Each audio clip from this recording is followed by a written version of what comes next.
L'espoir renaît pour la famille d'Estelle Mouzin, les recherches à venir pourraient bien se révéler productives. Dans quelques semaines, des recherches vont reprendre pour tenter de retrouver le corps d'Estelle Mouzin. Au micro d'Europe 1 le 17 mai dernier, l'avocat du papa de la jeune fille disparue en 2003 évoquait les fouilles qui s'apprêtaient à reprendre. Il a également fait part de son optimisme résultant de l'utilisation de nouvelles technologies. Les enquêteurs comptent aussi sur l'aide de celle qui a été la complice de Michel Fourniret pendant de longues années. Actuellement en prison pour purger une peine à perpétuité, l'épouse du tueur en série aurait assisté à l'enterrement de la fillette.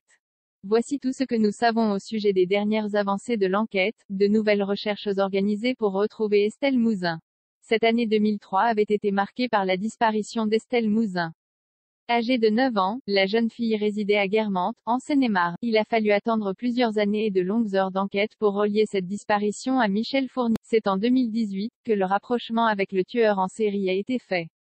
Au mois de mars plus précisément, le pédocriminel était entendu dans le cadre d'une audition. Condamné à perpétuité pour des meurtres, viols et séquestration d'enfants, il a finalement formulé des aveux concernant la disparition d'Estelle Mouzin.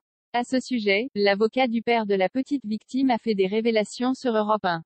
Au sujet des nouvelles recherches, le juriste a d'abord évoqué une dernière tentative pour retrouver le corps de la fillette. On ne désespère pas, avait-il confié avant d'ajouter que les fouilles auraient lieu juste après l'été dans les Ardennes et plus précisément dans le bois communal des Issancourt-et-Rumel. Après les recherches, l'avocat a précisé que le dossier serait renvoyé aux des fouilles qui s'appuient sur les nouvelles technologies et l'aide potentielle de Monique Olivier. Éric Mouzin, le papa de la fillette, ne perd pas espoir 19 ans après sa disparition. Il compte bien sur les nouvelles technologies pour identifier les mouvements de terrain ou qui permettent de voir où est enterré le corps d'Estelle. Ainsi, les recherches pourraient enfin se révéler productives. En outre, la famille d'Estelle, son avocat et les enquêteurs pourraient également bénéficier d'une aide inattendue. Monique Olivier, la femme de Michel Fourniret, pourrait les guider vers le corps d'Estelle Mouzin. Comme son mari, celle-ci a été condamnée à perpétuité pour avoir été complice de ces nombreux meurtres. L'avocat d'Éric Mouzin, maître Didier Seban, a confirmé aux journalistes d'Europe 1 que Monique Olivier a avoué avoir assisté à l'enterrement de la jeune fille. Pourtant, l'épouse du pédocriminel a nié pendant 2 ans avoir accompagné ce dernier sur les lieux. Quoi qu'il en soit, obtenir des informations de la complice du tueur en série ne va pas être facile. En effet, sa perversité fait qu'elle joue encore avec les enquêteurs, les magistrats, avec tout, mais on va encore la réinterroger.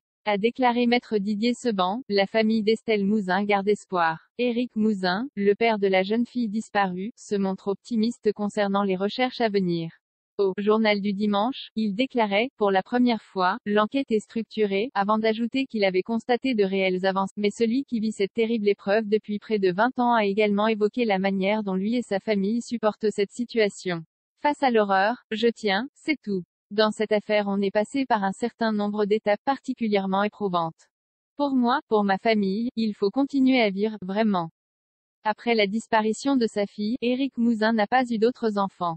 Mais il est papa de 4 jeunes adultes. Ceux de la femme que j'ai épousée avec eux, qui sont désormais de jeunes adultes, on partage les soucis, les joies, mais aussi, on se doit de répondre à leurs questions sur les avancées de l'enquête. À présent, la famille d'Estelle Mouzin, son avocat et les enquêteurs doivent patienter jusqu'au lancement des fouilles dont tout le monde attend des résultats. Si l'optimisme est bien présent, il est impossible de prédire l'issue de ces investigations.